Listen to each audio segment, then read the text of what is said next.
Okay, so good morning, everyone. Good afternoon and good evening in Israel or wherever you are. It's been a while since we all got connected. I hope you all had a good summer and time off and wherever you are. Um, Today, we are going on another brief live briefing of UnXeptable. For those of you who just joined for the first time, my name is Offir Gutelzon. I'm the co-founder and the leader for UnXeptable. I'm based in Palo Alto, and it's actually a pretty interesting time, 60 days before the election, and actually 6 years since we first took out to the streets saying that an indicted prime minister is unacceptable.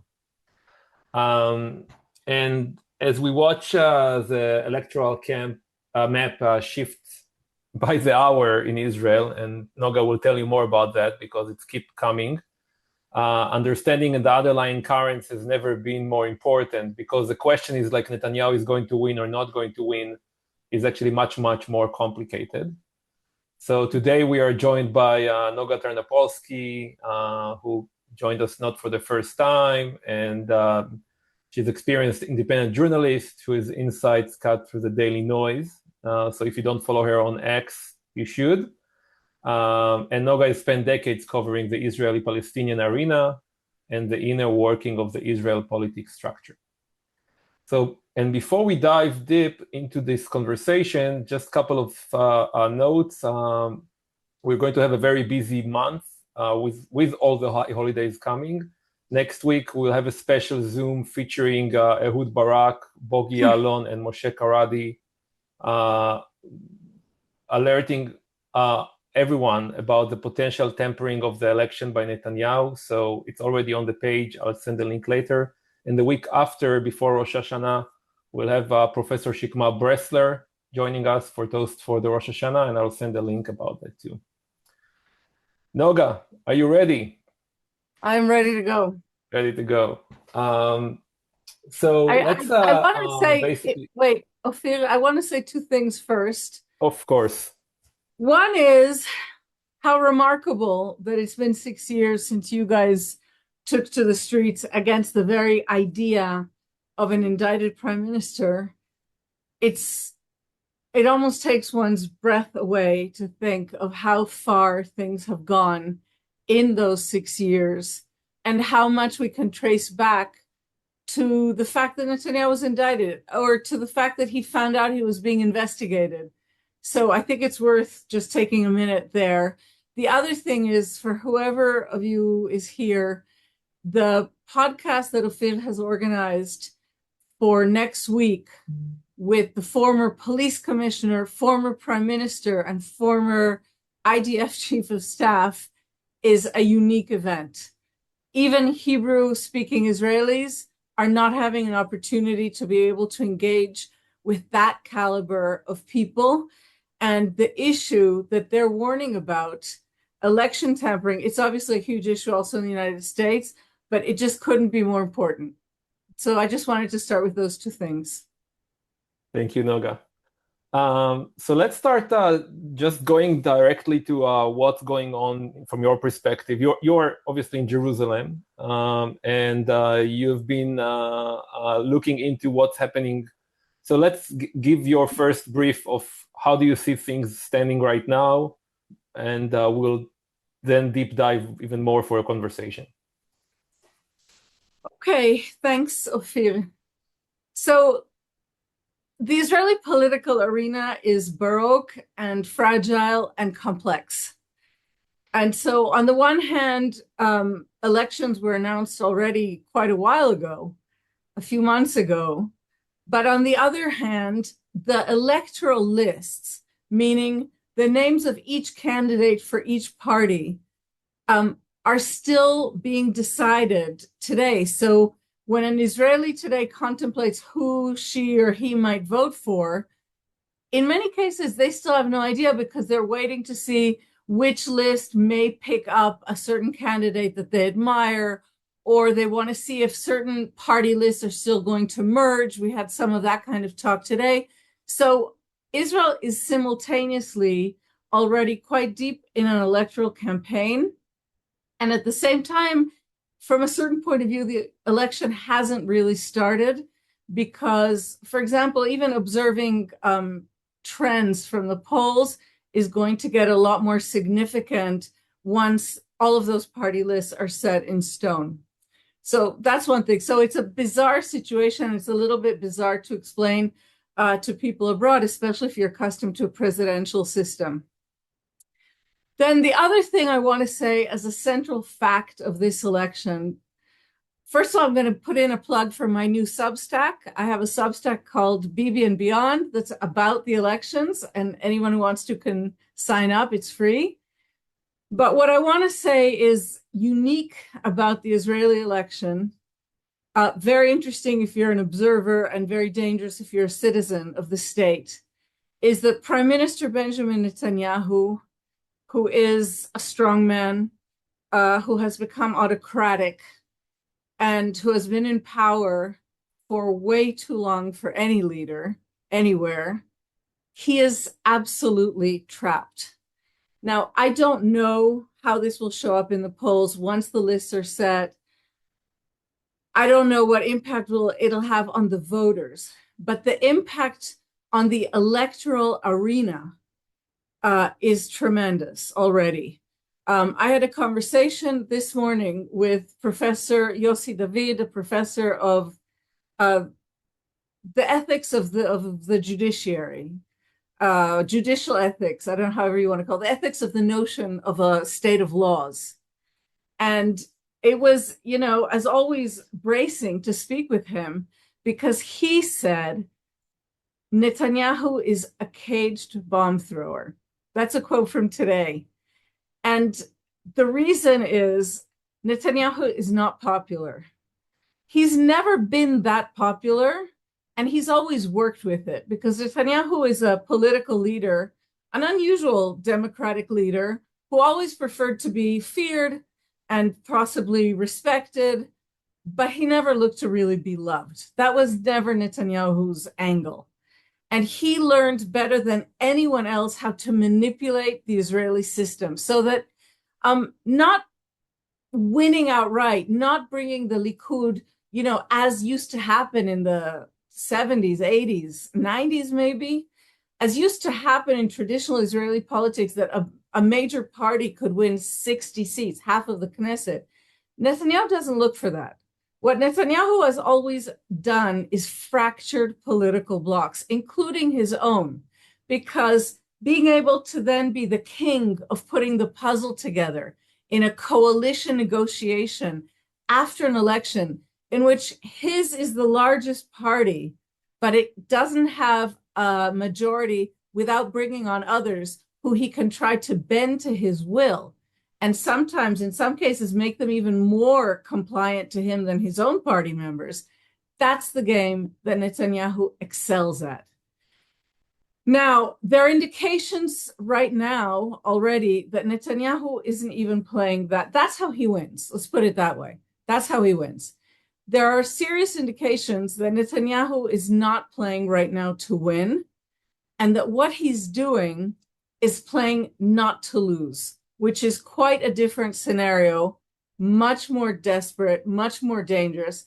And in this context, what it means is that he might not win. He knows that, but he will destroy the system so that no one else can win. And I think that we're seeing a scenario of that nature.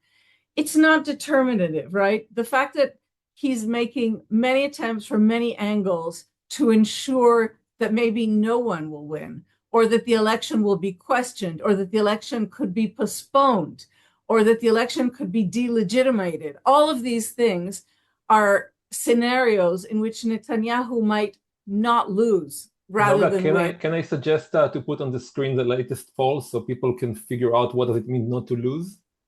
Yeah. Okay, let me put it up. I'm actually basically done with what I was saying. The polls are interesting. Each individual poll in the state of Israel is not very interesting because these are cheaply done polls. often not more than even 500 people, not very serious. But what you can tell are trends. If you look at, months of polling, what we see is Netanyahu getting weaker. In this particular poll, this latest poll, he's at his weakest. Out of a Knesset of 120 votes, in this poll, Netanyahu gets 19 seats. That is a terrifying scenario for him. And yesterday he basically was quoted that he knows that someone mentioned that he was talking in internal talks, that he knows that that he doesn't know how to bring back 10 seats. He lost 10 seats and he's not sure how to bring them back. Of course, who knows if it's true or not. Right, but what we see is a very weak prime minister, and he's trying to play with this hand he got. The last thing I want to say in kind of my introductory remarks is when I say Netanyahu is trapped and dangerous, I'm not kidding.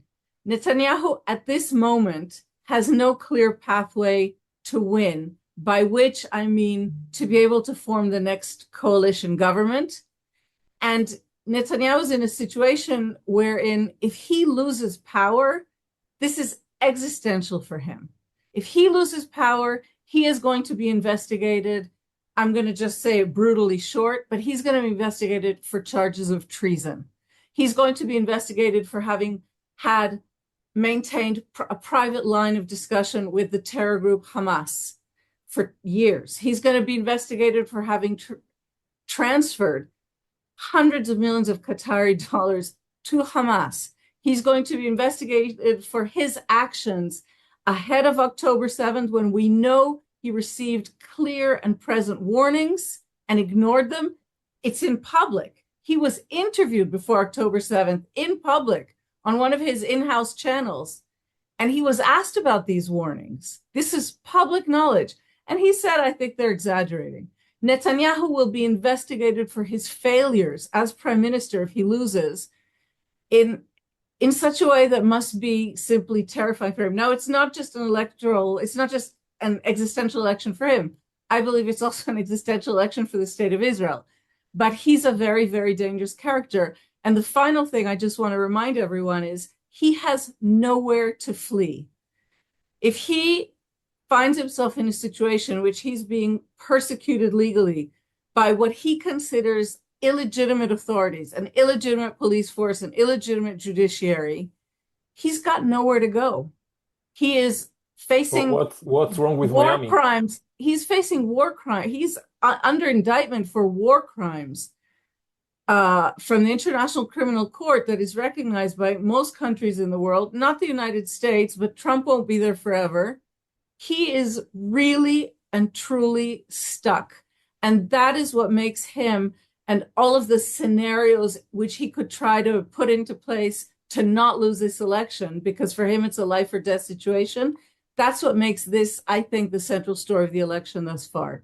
So Noga, I want to just to make sure that we have about almost 200 people here. I mean, just to clarify, I want to say a special hello to a friend who's joined us from Geneva.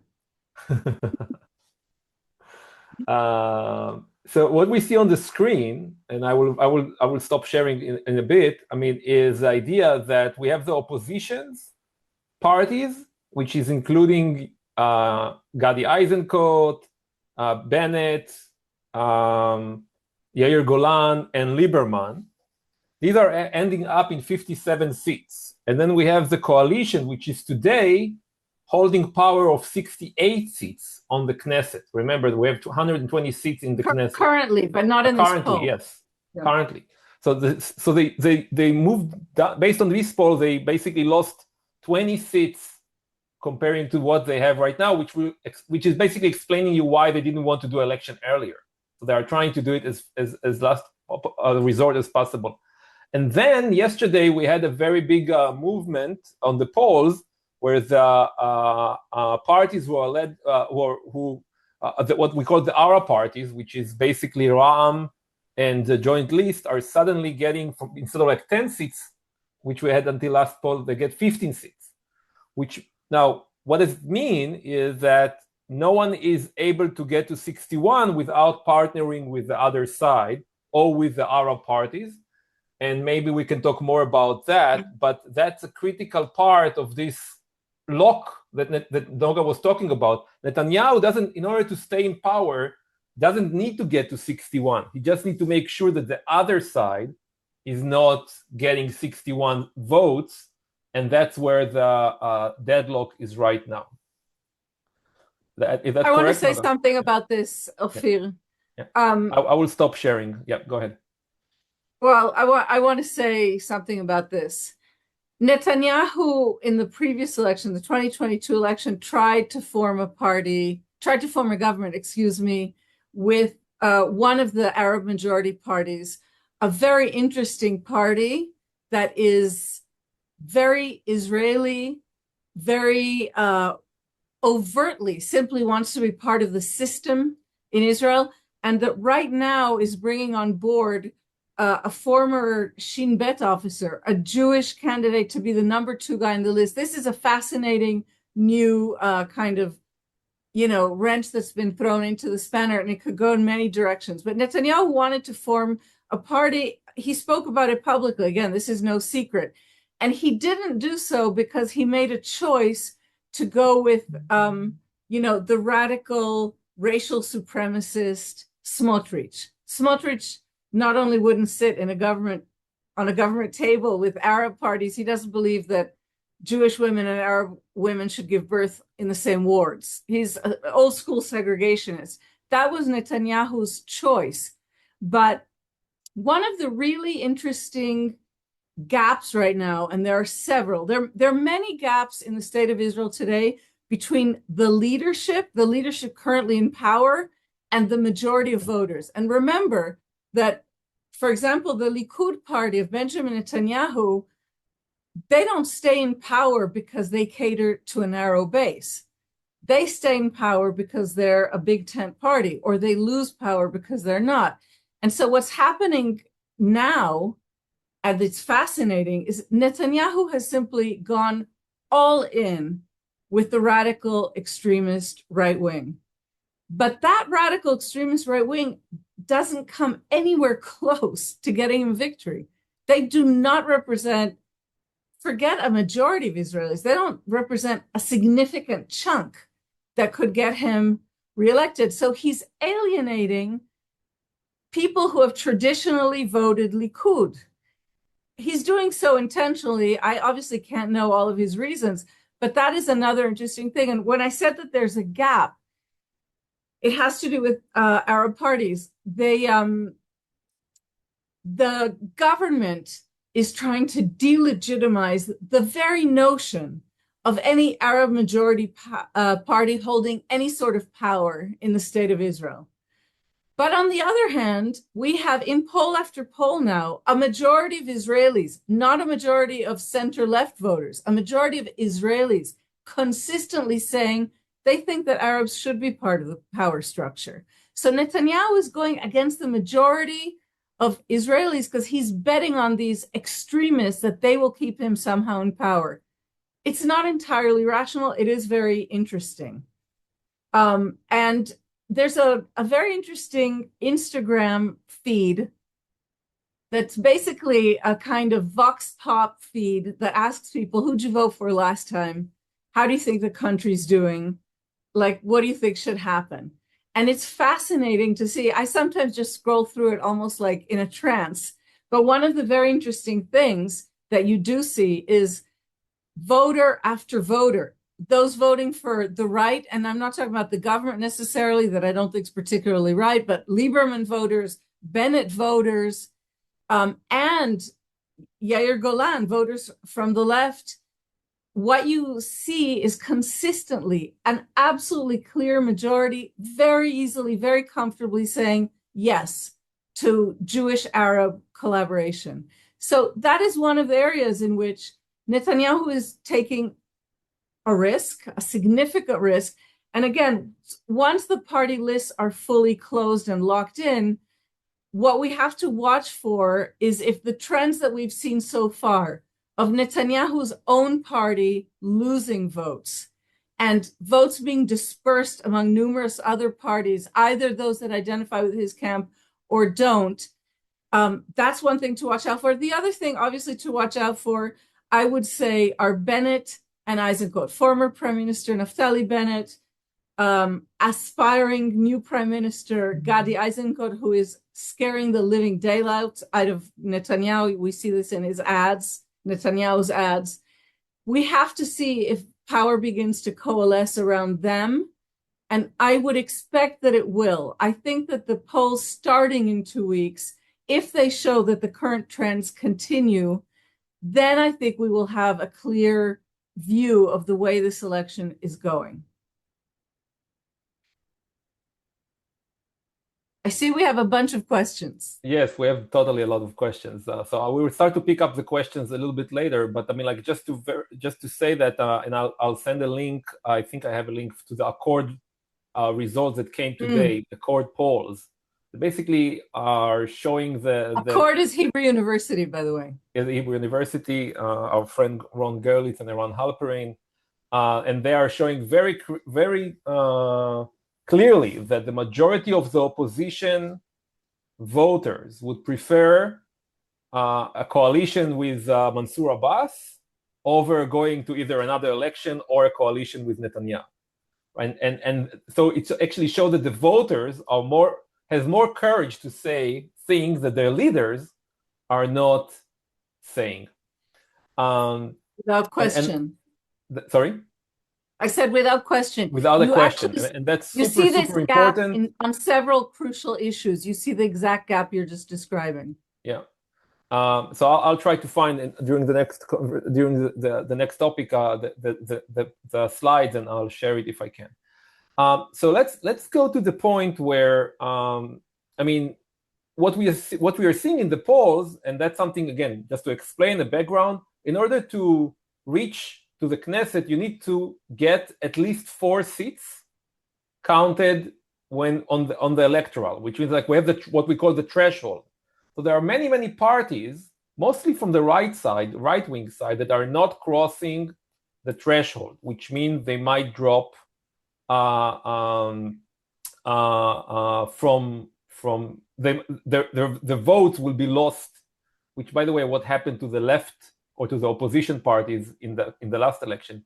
Can you elaborate more about who are those parties, why they are there? And we're not going to spend too much time about them. I think that the reason why we need to spend time a little bit about them is because we always said that there are what we call Netanyahu proxies parties, right? And that's something that, again, if Netanyahu is playing these cards until the next 2 weeks, so we have like 10 days until the parties should be signed off.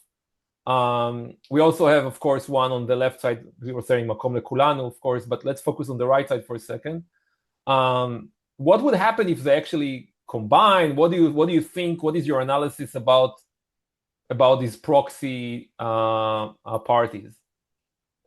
So this is very interesting, and again, we have to wait till the party lists are closed. But there is an Israeli version of, the American Democrats in disarray stereotype. And the stereotype in Israel is that left-wing parties that are not particularly left-wing, I should say, very militaristic, very much center economically, but they're called the left-wing parties. Anyone who's not Netanyahu has been sort of amalgamated into a general left-wing, which Netanyahu tries to present as illegitimate. The non-Netanyahu parties, as Offir said, in 2022 didn't get their acts together. But what we're seeing now is a whole mushrooming of small right-wing parties that initially, each one in a different way, was presenting itself as we're the real right-wing without Netanyahu. And that's a very serious argument in this particular election, because this government has very, very few actual right-wing achievements to show for itself. If you are pro-settlement, you might be happy with this party, but the pro-settlements block the Israeli voters for whom growing the settlements or supporting the settlement project of the West Bank is a number one issue, that is a real minority. It's not a majority even among people who identify as right-wingers.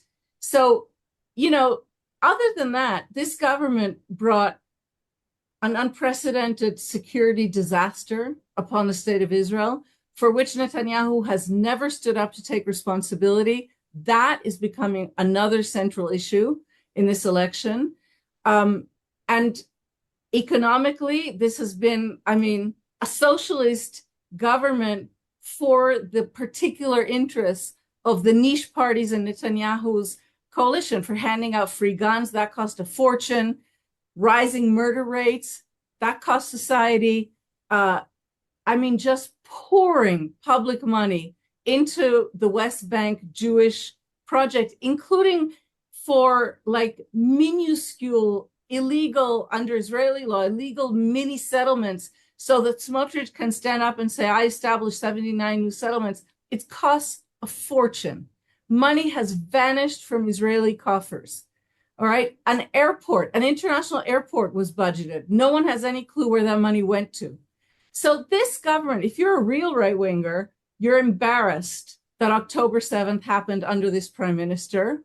You're embarrassed that he hasn't had the wherewithal to take responsibility, and you're looking for an alternative. This represents an enormous swath of Israeli voters. And so you have people like Gilad Erdan, a former Israeli ambassador to the UN, Likud guy. He's established his own party. Help me, Offir. You have these kind of you have the people. Feiglin, who is like believing he's like even more extremist than Ben-Gvir and others. But Feiglin never passes in any poll, and I don't think he's none relevant. of them. I'm just showing now all the faces of all those who are potentially thinking to become a contender, and one of their main promise to all of the people of Israel is that they will never form a coalition that is just one-sided, which basically means they are going with Netanyahu. Well, basically, this is a whole bunch. I wouldn't consider Gantz necessarily on the right, but it doesn't matter. What we're seeing is this mushrooming of small parties. Now, there's been a basic kind of commonplace wisdom assumption in Israel that certainly the party of Gilad Erdan, the one most on the left here, and Yuli Edelstein, a former Knesset speaker who was basically kicked out of the Likud by Netanyahu, these are proxies. Was the first one to not commit to a Supreme Court ruling, Mr. Edelstein. Right. So these are widely understood among Israelis to be proxies for Netanyahu. In other words, a party that is born just to give anyone who is a Likud voter, traditional Likud voter, but like disgusted by Netanyahu right now, wants another choice. The understanding is that these guys have appeared in order to do Netanyahu a favor, to give those Likud voters someone else to vote for, and then immediately after the election, assuming they get into the Knesset, as Offir described, they would join a Netanyahu government. There's one really important thing I didn't say, and I have to stop everything to say it. For Netanyahu, this is all or nothing. He either will become prime minister again, or he cannot be part of the electoral system or the power structure in Israel. He is an indicted criminal on trial. As you all know, he has done everything within his power to try and cancel his own trial, to destroy the judiciary and thus cancel his trial, to get a pardon from Donald Trump. He has done everything, and this has failed. So he is an indicted criminal on trial. As such, under Israeli law, he cannot serve as a minister. A loophole was made by the Israeli Supreme Court that if an indicted criminal is the head of a party and as head of the party becomes prime minister, that can't be stopped because that's the will of the voter who freely votes knowing that he's an indicted crook.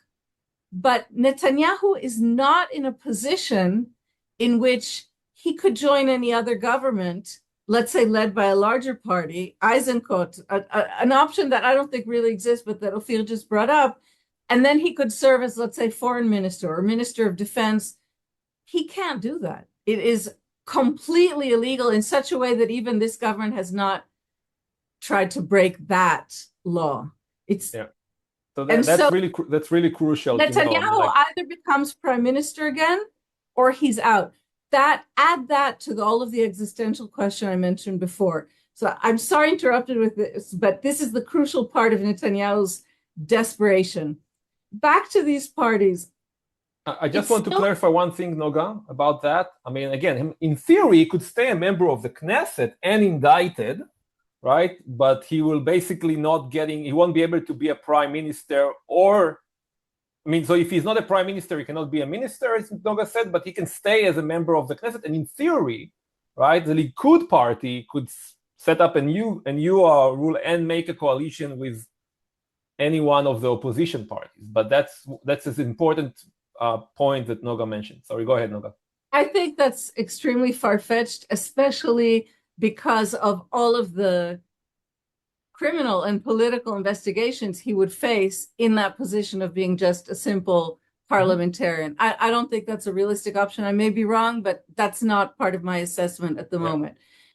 These right-wing parties may actually end up breaking this commonplace wisdom that I was talking to you about. We had an indication today from the head of one of these parties. All of these parties may end up not passing the threshold and becoming entirely irrelevant. But we saw today two indications of Netanyahu's electoral weakness.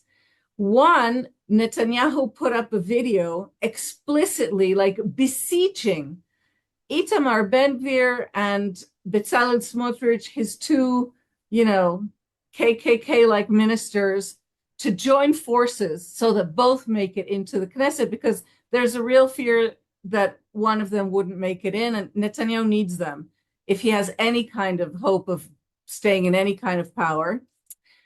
It took Itamar Ben-Gvir, the convicted terrorist, it took him 18 minutes to put up his own video saying no way. So that is a total humiliation for the prime minister and really makes him look like a joke. The other thing that happened today is really interesting. This is an inexperienced candidate. His name is Offir Gutelzon. He became for a while kind of a rogue hero of the right, because he was booted out of the army for basically not obeying orders. The chief of staff under whom that happened was ironically Gadi Eisenkot, so they know each other very, very well. And when he was booted out of the army, he played it as, I'm a religious right-winger, and this Ashkenazi elite are kicking me out of the army. It became a commonplace among a certain crowd, but it hasn't really caught on fire. He has now established his own party, and what he was offering his potential voters is, I'm like Netanyahu, but we were not part of the government that brought you October 7th. None of my list, he says, none of his candidates had anything to do with this security catastrophe. So he was offering the Israeli public, I'm like the new Netanyahu. I can replace him, but I'm clean. And then today, I think in response to what he foresaw was a vast campaign to besmirch him from the Likud, he did a kind of somersault backwards. And he put out his own video saying, I will only go into government with Benjamin Netanyahu, no other leader. And this is completely contradicting everything he previously promised. We're not part of the Netanyahu coalition. And now he's saying only with Netanyahu's prime minister would we join. What this does is blunt the force of any potential critique from Netanyahu. Netanyahu now can't say he's a leftist traitor now that this guy has said, I will only follow the great leader, right? On the other hand, he may have lost a significant chunk of voters who are looking, really genuinely are looking for someone like Netanyahu, but not Netanyahu. There's a major chunk of right-wing voters in Israel who recognize that Netanyahu is done, but they still believe in that kind of a path. And Offir Gutelzon appeared to offer them a way. today he broke that. I'm not sure how this will affect the political arena, but it's a blow to Netanyahu, who was hoping to run on slamming this guy and now had that, the air taken out of that balloon. And it increases the chance that all of these mushrooming little right-wing parties, instead of representing Netanyahu proxies, they may end up representing his loss of control over that bloc. That is now a distinct possibility. So Noga is keep mentioning right and left, and for me it's really important to kind of like give the sense that most of the opposition parties are right wing. And I mean, so Lieberman, Bennett, and so either center or center right. But the biggest, I mean, and Netanyahu is keep calling them the leftists, and we are keep talking about thinking that if someone is in the opposition to Netanyahu, he's on the left. So I think, and correct me if I'm wrong, Noga, if you don't agree with me, but just for all of us to understand, I mean, other than the Ara parties and maybe the Democratim, which is on the left, the rest is center right, and sometimes even right to Netanyahu. I mean, they will come out against a Palestinian state like Lieberman, and they will not agree with what's happening in Gaza and the 20 points agreement and so on. So it's important to understand that the opposition and the coalition right now, the watershed is really about what we call those who believe in at least that's my understanding, those who believe in a declaration of independence of Israel, and those who believe more toward the judicial overall and then a more orthodox halachic government if they are not corrupted like Netanyahu. Am I right? Do you think I'm right, Noga? Well, I myself just said that, the so-called left-wing parties are very nationalistic and militaristic. So I agree with that part, but I see a lot more subtleties. I hope, maybe I've screwed this up. I hope that when I've been using the terms right-wing or left-wing, that it's been clear I've been talking about the voters. There are voters who identify with the right wing. That is a big chunk. There are voters who identify with a left-wing or a centrist line. In terms of the nature of the parties themselves, it's a really complex picture. I would have dreamed for an election in which the central issue was, do we believe in a democratic liberal state that adheres to the principles of the Israeli Declaration of Independence? Or are we theocratic lunatics who want to have like Taliban in Jerusalem? But that's not the central issue in this election. I believe, I'm going to just say it again, I believe that the central issue of this election is Netanyahu's desperation.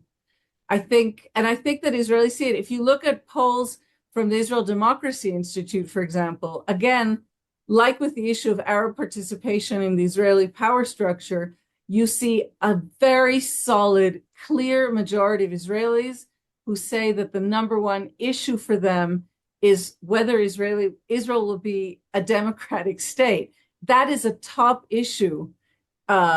Here we're seeing. I actually put a slide of research a poll that was done by Can 11, I think a week ago, about the top first of order business, what Israeli want from the new government. Right? This is basically a slide of that. So, I mean, these are totally topics that are dealing with internal issues of Israel. And by the way, Noga, only 9% are looking into the judicial overall repeal. Like the focus is State Commission of Inquiry, like figuring out what happened in October 7, and then universal recruitment, Shivyon Banetel, and then PM term limits, and then remain undecided. So the top things that people are dealing with, of course, nothing is dealing with what's happening in Gaza or the West Bank. But Offir, forgive me for saying this. This poll, I think, can't be compared in terms of its quality either to the Accord poll you mentioned, the Hebrew University poll, or the one I just mentioned from the Israel Democracy Institute. Those are serious academic polls. The reason I'm putting down this poll, which is no longer on the screen, is, for example, part of the methodology. people were not asked, what is your number one issue? They were given a list and they were told which of these is your number one issue. So if my number one issue is West Bank violence, I have no way to express that in this poll. Okay. And judicial reform repeal is a category that very few people understand. There is a solid majority of Israelis deeply unhappy with the efforts of this government to perpetrate a coup d'etat by destroying the national judiciary. But the people who were asked in this poll didn't have an option. They were asked, how important is it for you on a scale of 1 to 12 to repeal? I mean, this is the danger of Israeli. But we can agree that at least what the parties are running at. I mean, they are not. I mean, there is a lot. The main positioning around it is like Netanyahu and his government is in charge of October 7. We must get shivyon. How do you say shivyon banetel? A universal draft. Universal draft. I mean, like most of the parties are dealing. The opposition parties are dealing with those topics and not necessarily with democracy, no democracy. Oh, I'm going to push back a little bit, Offir. Good. Naftali Bennett is a very interesting character, and I expect that he will bounce back somewhat in popularity. He was a successful prime minister who delivered Israelis a year and a half of peace and quiet. He has improved significantly as a candidate in recent months and weeks. And he openly says, I'm running with Yair Lapid. So I have decided, he says this day after day, and this is a line very appealing to many Israelis. He said, I want us to live as a nation together. You know my beliefs about the settlements, but I have made an executive decision that I will compromise on my own positions, my hardline positions, because I want to put together a good government. I think that that's a line that is very appealing and also persuasive for Israelis. I think that Yair Golan has been extremely clear that that if Netanyahu continues in power, the state may not survive.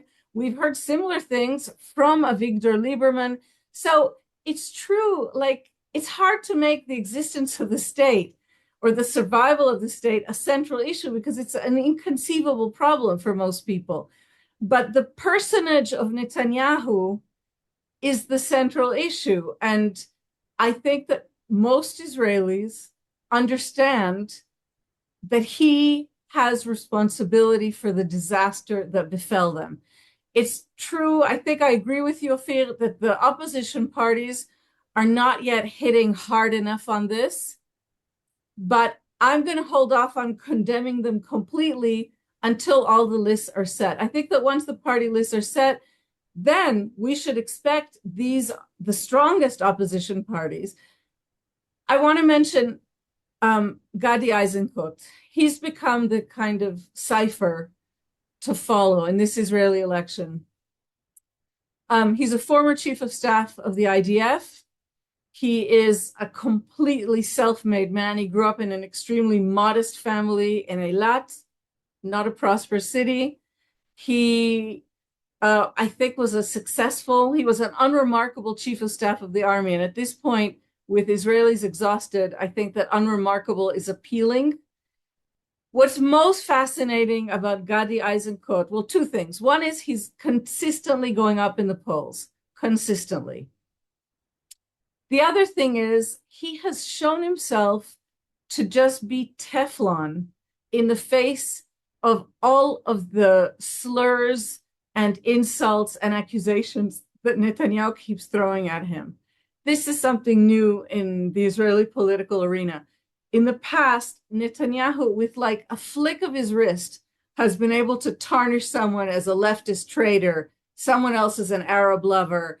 It's been easy for him. And Israelis have by and large been passive and like let him say his crap and moved on. Those who voted for him and those who don't. But it's not happening now. And Gadi Eisenkot, in that respect, is very interesting. He does not try to compete with Netanyahu. To the contrary, when Netanyahu's media minions started posting videos of Netanyahu's apparently polished English versus Eisenkot, his very broken English, Eisenkot put out an ad saying, yeah, he spoke polished English when Hamas invaded us and murdered 1,200 of our citizens too. A lot of good it did us. He's just not playing the game. And that's very interesting. And it seems to be working for him. And also his person, Offir and I have had many conversations about this now for several months. Eisenkot is chubby. He's not tall. His English isn't great. But he paid a price in this war that is inconceivable. He lost his son in Netanyahu's war, and he lost two nephews. So his family has just been destroyed by this war, all of this in this one war. And his kind of quiet dignity seems to be carrying him forth. He does not talk all the time about his dead son. He barely mentions his nephews. He speaks instead about what it means to be a Gold Star family in the respect of how you move forward, that one of his daughters got married and it was a happy wedding. He speaks in terms that Israelis can understand and can respect. He's not scary to anyone. Netanyahu has always run as like, better be scared of me. Eisenkot is running more on like, I'm just like you. And that is a fascinating thing to see right now because it seems to be making Netanyahu completely crazy.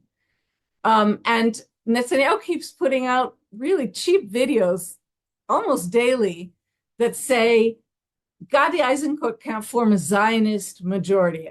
And in many cases saying he's going to form a government with the Arabs explicitly, right? Like he's an Arab and he's an Arab lover.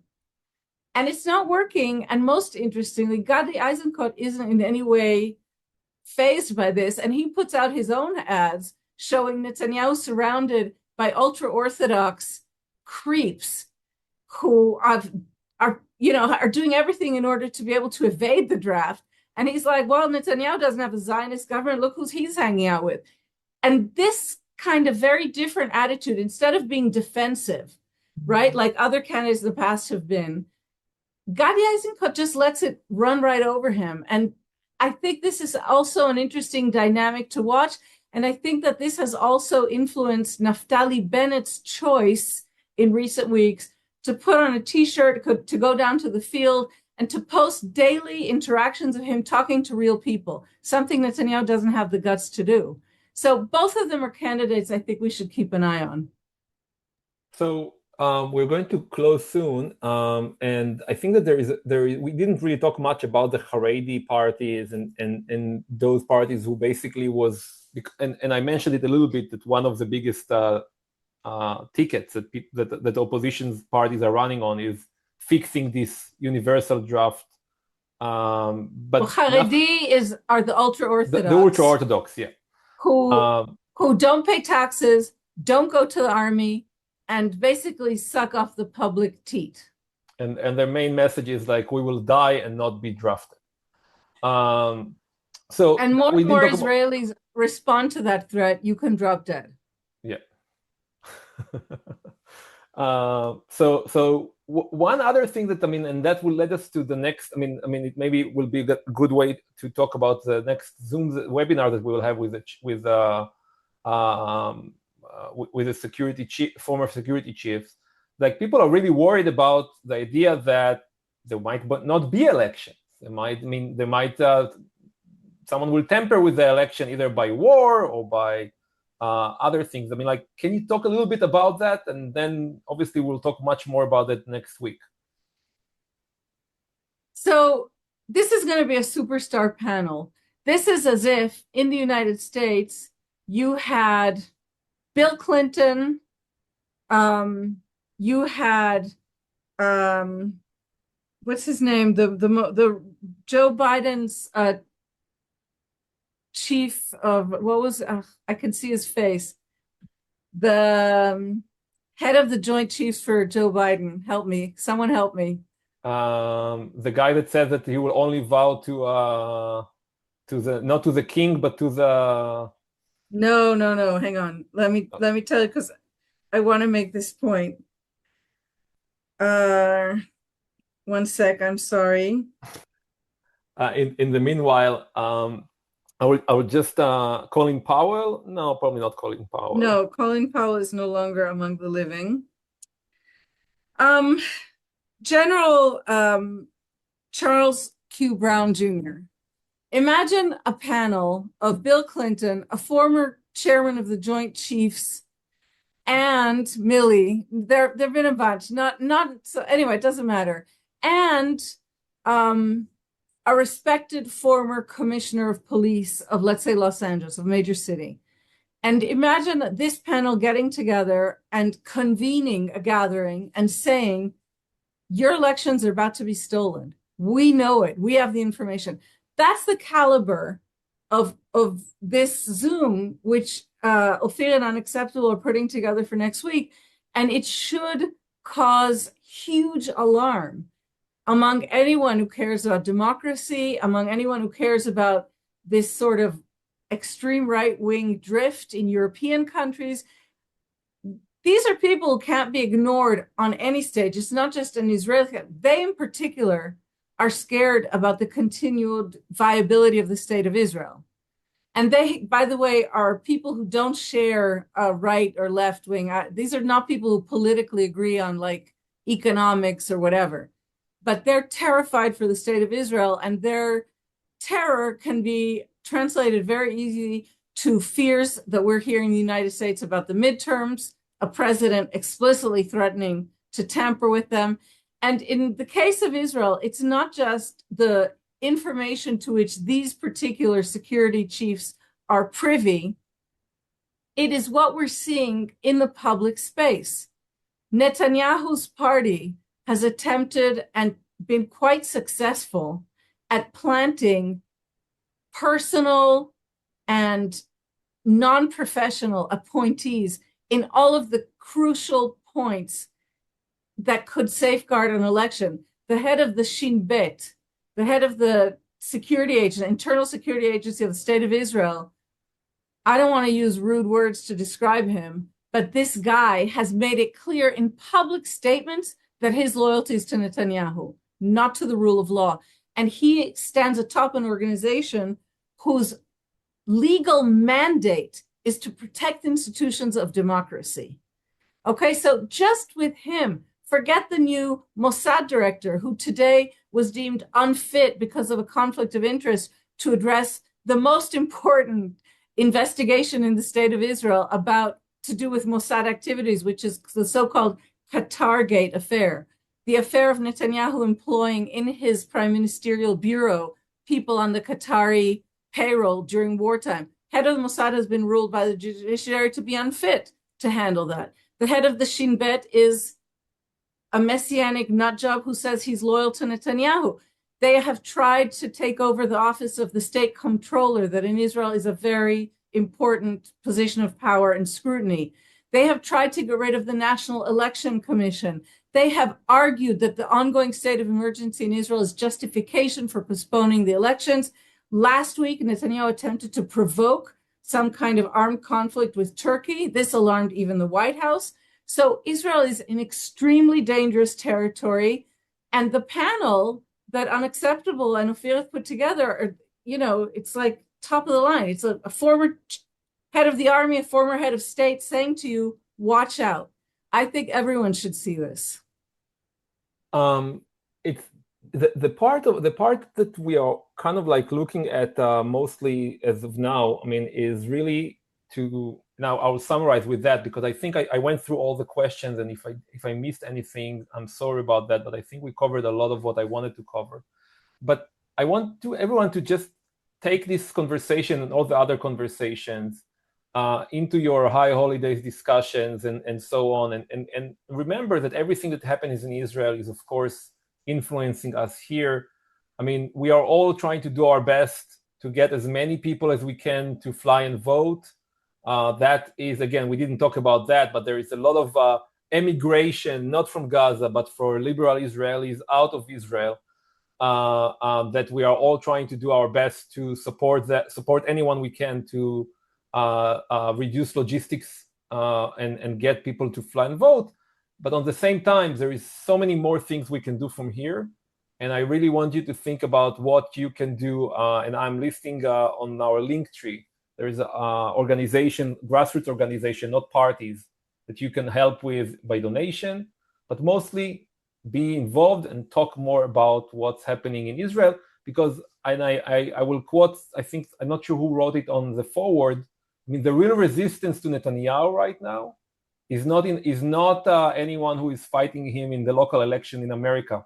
The real resistance are the people who will vote him out in Israel.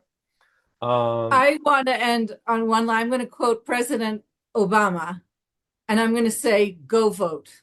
If you know anyone who has the right to vote in the state of Israel, help them go vote. This is an election like no other that I know of in the modern history of democracies. The viability of the state will depend on an incontrovertible result. So go vote. I think that's the most important thing, and anything anyone here can do. I'm glad I see someone talking about, several people who are flying to vote. Anyone who has the right to vote should make every effort to vote. Anyone who knows other people have the right to vote should make every effort to help them. It's just the most important thing right now. And it will have echoes. If Israel is successful, if Israel is successful and Israel managed to convincingly vote the current government out of power in an election that is enough of a landslide that it can't be contested, or that the public don't believe it should be contested, that will have major echoes around the world. Israel's not the only country in trouble. Israel has shown how dangerous it can be to become a pariah among nations. And if Israelis succeed, again, a big if Israelis succeed in this election, it will have a huge impact. It will have a huge impact on everyone. Noga, thank you so much for being with us for an hour. I know how busy you are.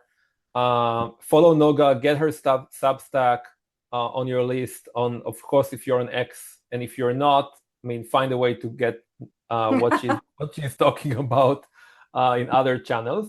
And again, we're going to meet again on Tuesday, 11 a.m. Pacific time, and you will do the other stuff with the former chief of staff, and the week after with Professor Shikma Bressler.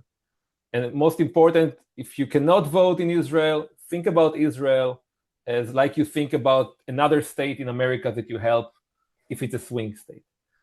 Do whatever you can. Go vote. Fly and vote and go vote. Thank you so much. Have a great day, rest of your day, and we'll see you next week. Good to see everybody.